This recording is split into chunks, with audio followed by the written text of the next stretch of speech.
Assalamualaikum warahmatullahi wabarakatuh. Shalom, Om Swastiastu, Nama Budaya, Salam Kebajikan. Perkenalkan, nama saya Michael Oswaldo dari kelas 10-4 yang hari ini akan mereview dan sedikit mengulas tentang novel Moga Bunda Disayang Allah, terbitan oleh Republika dan penulisnya adalah Terelie. Dimulai di suatu lereng bukit di mana terdapat rumah besar dan mewah diisi oleh keluarga yang berisikan Bunda, Pak Haka, Melati, dan beberapa pembantunya. Melati adalah anak yang memiliki keterbatasan. Keterbatasannya adalah tuli, tidak bisa berbicara, dan tidak bisa melihat.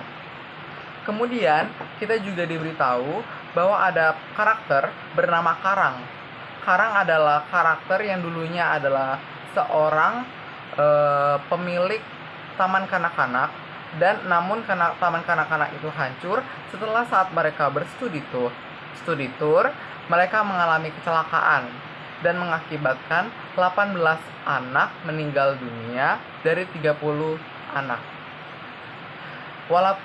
Hal itu membuat dia mengalami trauma selama 3 tahun.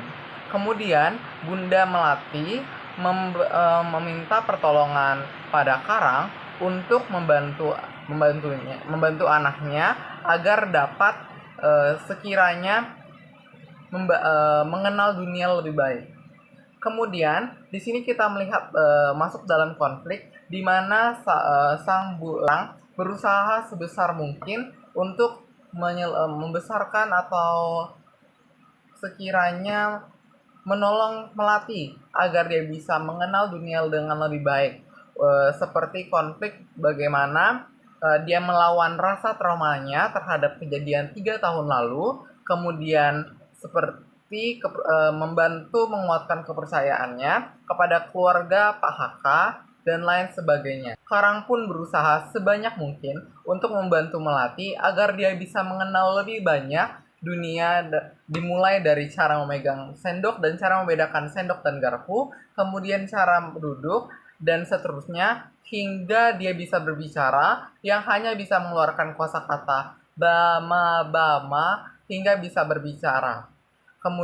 Kemudian kita di akhir cerita kita diperlihatkan bagaimana Melati yang memiliki perkembangan yang sangat tinggi sehingga dia dapat mengenal dunia dengan lebih baik lagi.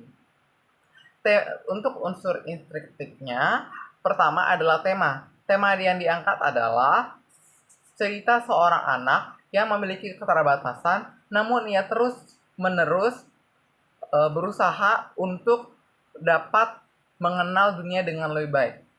Tokoh yang pertama, di dalam novel ini terdapat banyak sekali tokoh dan memiliki development karakternya tersendiri. Seperti Melati, tokoh utama yang memiliki sifat yang jahil namun ceria dan memiliki konflik terhadap keterbatasannya. Kemudian Bunda yang memiliki watak yang sabar dan sangat dermawan, memiliki konflik melawan kesedihan terhadap keterbatasan putrinya dan konflik batin. Kemudian ada Karang, seorang pria yang memiliki taman kanak-kanak yang berusaha membantu Melati dan melawan kejadian trauma 3 tahun lalu. Kemudian ada Pak Haka yang memiliki sikap tegas namun bertanggung jawab. Ia memiliki konflik yaitu pada kepercayaannya dan rasa tanggung jawabnya. Kemudian ada Kinansi yang merupakan anak dari Dr. Rian yang merupakan teman dekat mereka dan menjadi langganan mereka. Dan di tengah cerita Kinansi dan Karang ini memiliki sekiranya hubungan yang cukup romantis. Sebenarnya dalam cerita ini terdapat alur yang maju dan mundur.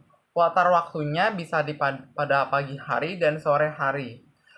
Sudut pandangnya kita dibawa kepada setiap karakter yang ada dalam buku ini, seperti Melati, Bunda, Karang, Kinansi, dan lain sebagainya.